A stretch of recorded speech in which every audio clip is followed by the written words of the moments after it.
How to remove contacts from Facebook Messenger. So here's the thing. You can't directly delete individual contacts from Messenger, but there's a simple workaround that works just as well.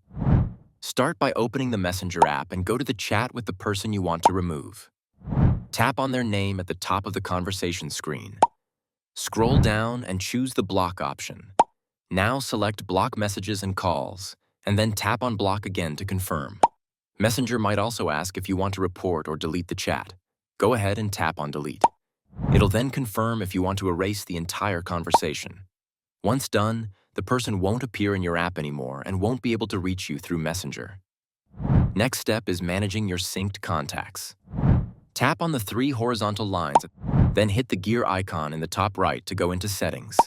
Scroll down and select Account Center. Once that opens, go to your Information and Permissions.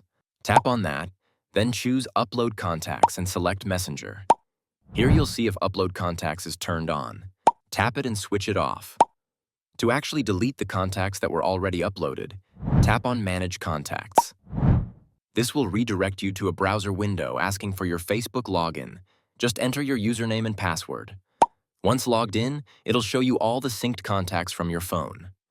Tap on Delete All Contacts to remove them completely. That's it.